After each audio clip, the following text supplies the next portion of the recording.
Mechamaru is one of the more slept on side characters in Jujutsukaisen, which to be fair there are a lot of good side characters in the series, so it's no surprise. And with recent events in the manga, Mechamaru became one of the more important characters in terms of relevancy to the overall plot of JJK right now. The character of Kokichi Muda aka Mechamaru is an interesting one and a tragic one at the same time. Mechamaru is a very straightforward and stoic character personality wise when you first meet him, and part of that is because of his heavenly restriction, one of the very few in the entire series.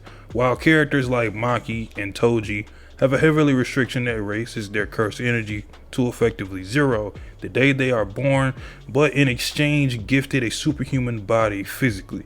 Mechamaru on the other hand was born without a right arm, broken legs, and skin so sensitive if he were to step outside in the sunlight, it would feel like needles were being stabbed into him over and over. In exchange though, he's gifted immense cursed energy that he can store over a vast wide area over the entire nation of Japan.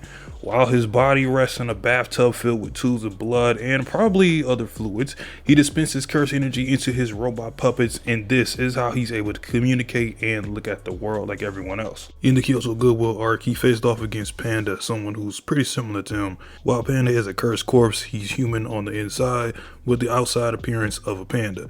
Mechamaru was jealous of Panda being able to live a normal life while he was relegated to watching everything from a camera. A fight that fleshed out both characters and the emotions that came with their deficiencies. It was a good fight with Panda being victorious and giving Mechamaru some advice on his situation.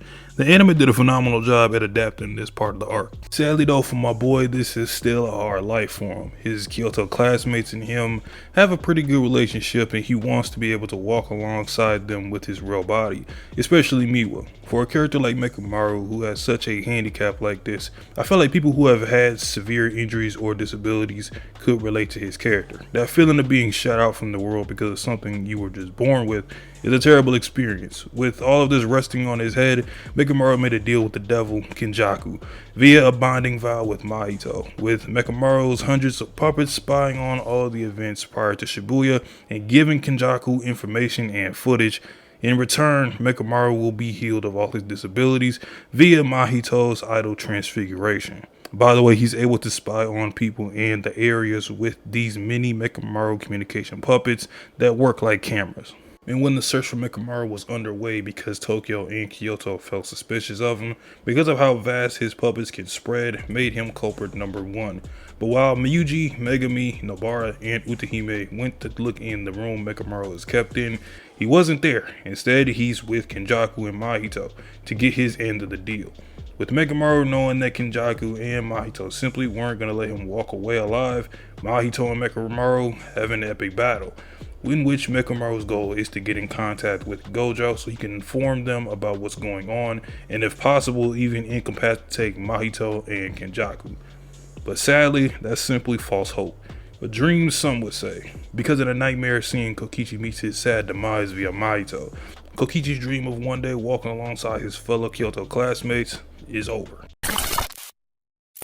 Now I think it's a good time to go over Mechamaru's techniques and just how much potential Mechamaru actually had. With Mechamaru's heavily restriction, he has a vast amount of cursed energy, enough to cover the nation of Japan. He has 17 years worth of cursed energy stored up in Mechamaru Absolute. Now in regular Ultimate Mechamaru form, he has many options in battle. Sword option, Ultra Spin, which turns his sword into a drill, boosters in his arms for acceleration, Ultra Cannon, a blast of cursed energy from the hand, Albatross mode where he becomes a cannon himself, and Ultimate Cannon. He shoots a giant blast of cursed energy from his mouth cannon that covers a good distance and area. Then you got Ultimate Mode Mechamaru, Mode Albatross. Kokichi created a giant mecha essentially, designed like Ultimate Mechamaru. This is where he keeps his 17 years worth of cursed energy stored. He's got Ultra Cannon, which is 1 year's worth of cursed energy.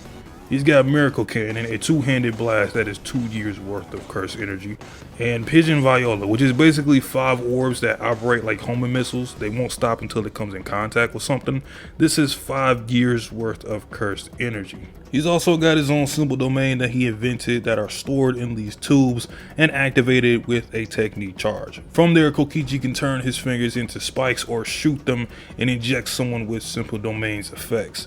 The spikes are my favorite because of this beautiful hand gesture right here. Safe to say that while Mechamaru was at a semi first grade level, if he was able to walk around like a regular human in his Kokichi body and keep his heavenly restriction, he truly could have been something special, with even Kajaku giving Kokichi praise for how powerful his cursed energy was.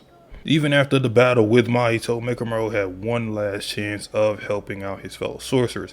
With his communication puppets, with a couple scattered around in Shibuya, he was able to help Yuji, Mei, and get Toto and Nita to the battlefield to help out Yuji. It was a game-changing play, to say the least.